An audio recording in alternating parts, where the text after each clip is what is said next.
You're listening to 87.1 Caroline Radio, KCGN Bakersfield, and of course, Blind Advocate Radio. If neither of those, then you're listening to this thing wherever you get your podcast or on YouTube. My name's Aaron Richmond. This is Aaron's Opinion, podcast where we talk about issues in the blindness community. Welcome back, listener. How are you? We're glad you had a good week. Guest, we're joined by someone tonight. He is such a familiar voice. He's been with us 3 times. In fact, listener, I'm going to let you at home guess who this person is because you'll know him right away. Go for it. Introduce yourself again. And when you explain everything that's been going on, I need you to try to start from the beginning of this thing to the end of this thing. All right? I'll mute my microphone. Go for it. Well, thank you, Aaron, for having me back. I'm sure that you will all recognize my voice by now because it's so distinct, but if not, my name is Rob Castrogiovanni, and I've been on this show 2 times before this, and Aaron has graciously allowed me to come back and and talk about what I need to talk about. Now, listener, this is going to be a serious topic, more serious than I have ever done before. Maybe I'll tie in my last topic, but this one is going to be more problematic.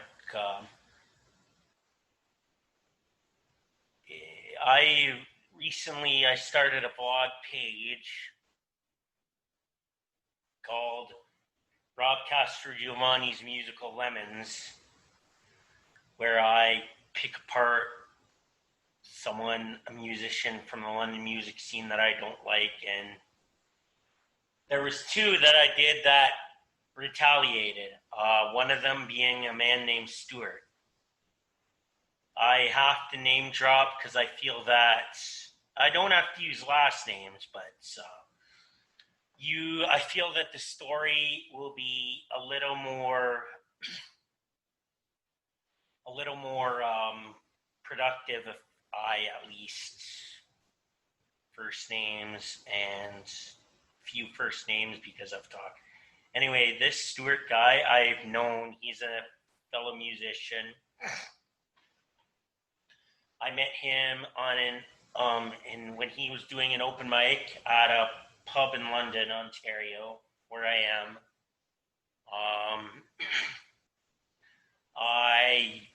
It was all right. I mean, it was good at first. I've been going there for about a year or 2, and he's done others at other bars and pubs around London. And anyway,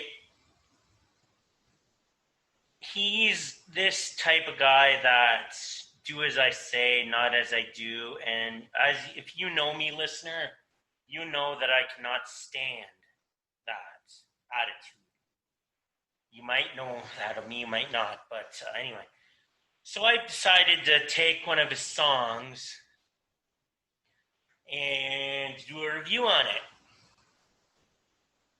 And I was apparently really harsh. Someone decided to show it to him, and he retaliated back, said it come to my attention that you've been doing this, you did blah, blah, blah. And my daughter would like to say something to you, and I can't refuse her anything, so here it goes.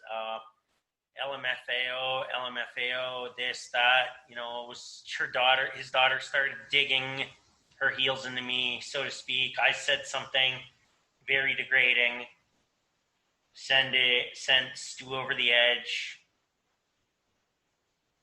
And I'll tell you about what degrading thing? Again, I marked this as explicit. So basically, I don't care what you say in this case. What did you say that was so degrading? Number 1. Number 2, how old is his daughter? Oh, mid to mid 20s. Okay, all right. I suppose. So, so what degrading? Right. I was just making sure that you weren't mouthing off to someone's child, like a 10-year-old kid or so. I'm not saying you would ever do that. I was just clarifying. Oh no, Right. I'm not. I wouldn't say anything like that to a 10-year-old. Right. Okay. So, but what degrading thing? So, where we're trying to take this is at some point you push this Stewart guy apparently got pushed over the edge. So you Yes. must have said something pretty bad to get him this upset. Again, I'm not defending him for a split second, okay? But for me to be able to defend you, I need to hear all of the facts. So Oh, definitely. what did you say? You can tell me. What did you say to him that just pushed him over the edge? I said, something like, "Ha, Stewart's daughter, eh?" Or no, Stewart's daughter. I know I said that, and I said something like, "Well, you obviously need a real man, and I'd be happy to provide my services." And Stu said, And what did you mean? I mean, we kind of have to break this all down. What did you mean by that statement? like, mostly probably sexual. Okay, yeah, that's what I would. Yeah, that's what I would. That's what I would think too. And then Yeah, no one. Yeah, yeah. Okay, so then you say that, and then Stuart, and then what happens with Stuart? Right. Stewart said, Stewart said, "Hey, you fat, greasy virgin duck." Well, he didn't say duck, but I have to at least. He said what rhymes with duck. I at Right. least have to keep it a little clean. Okay. Right. But you get it, right, Aaron? We do, yeah. And I listened to your video earlier today, so I know what he said. I know what he said to you. Wait, I gotta ask you, how did you find it today? I took it down. I know he saved it, but Well, why'd you take it down? I took it down. Okay. Well, no. Let's not distract ourselves. Okay. So he calls You tell me later because I'm curious. Okay. It was fine. You know what? I think that here's what I'm already thinking. I'm thinking that these musicians in London, Ontario, they sound like, I gotta say, they don't sound like your typical peaceful kumbaya Canadian. They sound like a horrific group of people. This one group of people that you're somehow associated with. You know, again, it's none of it's your fault, Rob. I'm just saying this in a very general. No, you're right. Kumbaya is far from it. Yeah, and what my point that I do want to make is maybe you need to find other friends, because I'm just being real. I'm just being real with you, being serious. This group of people, they sound like horrible friends to anyone. They sound like a horrific group. I got to tell you. Stu hasn't been my friend since 2016. Well, I would wonder how could you possibly be friends with someone like this from the start if they're this bad now? You know, I mean, hey, I'm just saying this sounds like a rough crowd. I got to tell you, they really do. They really do. Crowd. And if you listen to his voice, yeah, he's got a really gruff voice. Okay, well, actually, so do I. I'm quite. Well, so do I too. I'm quite intimidating and abrupt and unpleasant. But I mean, okay. So basically, you guys just to look at it from a bird's eye view. Okay, you guys are mouthing off at each other. Either way you look at it, both of you are mouthing off. Okay, so then what happens? He says, "How do you know my daughter is a respected model?" And I said, "Okay, so wait. So Stuart says, 'How do you know my daughter?'" He says. No, he says, "I'll have you know." Oh. That my daughter is a respected model. Oh. But she is a model. And okay, so now did you fact check? Is that true? Just from what Stuart has told me. Okay, so the answer is no, Aaron. I didn't fact check, and you don't know if it's true or not. The answer is no. I didn't fact check. Okay. I don't know her name. I don't know anything about her. Well, I mean, this guy invested so much effort into being inappropriate and getting his daughter involved. I mean, I probably, you know what? I probably would have flipped out too. This is so inappropriate. But yeah, I mean, a lot of this is going to sound really weird. I mean, a lot of people are models. I mean, that's a real thing. But sometimes people lie about that, to make you nervous or to make you feel like they're more important than they actually are. So, Oh, he made me plenty nervous. Not as nervous as I made it out to be because I wanted to scare him too after he scared me. okay, so yeah, and then okay, so then what happens? I'll have you know my daughter. She's a model. Blah blah blah. Okay, and then what? And he said, I wouldn't be if I had your daughter to, quote, duck. Right. Meaning I wouldn't be a virgin.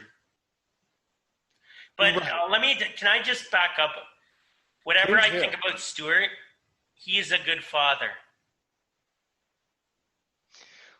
He might be. He may be. A damn So good father, and I knew that. This is why I did it. I was looking for an Achilles heel. I mean, I'm obviously I don't have all of the information, right? So I'm a little I mean, I'm not saying that you're right or wrong, Rob. I'm just a little confused about why this whole thing had to be blown so far out of proportion. Is what I'm trying. I mean, in America, when people piss each other off, if you're that pissed off at someone, then you just basically say over the phone, just like this, do not call me again, and you just hang up. You're supposed to maintain some level. I'm not blaming you. I'm just saying, in general, in America, you're supposed to maintain some level of control to a degree. I mean, I hear people you. do. People do flip out like this, even in America. We do it. Yeah, people have meltdowns on the phone, sure. But in the business world, you're supposed to either do business or take your business elsewhere. So I'm just wondering why. I would wonder, why is he so fixated? If he thinks you're all those horrible things, Rob, then why is he so fixated with you then? Hmm. My answer is I think he's just looking for something to make himself feel good. Yeah. Like a big man, even though he's got a small. Right. And I'm not saying anything about any physical parts. I'm emotionally, he's got a small Right. mind. Sounds very strange. Sounds I will all be honest with you. I am. I would never. I'd never. If I was to do, like I've told you probably in past interviews, I'm a virgin, and I would never use my first time on somebody I didn't care for. right. And just to say that, I was looking for as an Achilles heel. Okay, I understand what you're saying, but I'm just trying to figure out if all of this is so bad, right? Yes. Why are you spending all of this time doing this? Would be a really good question.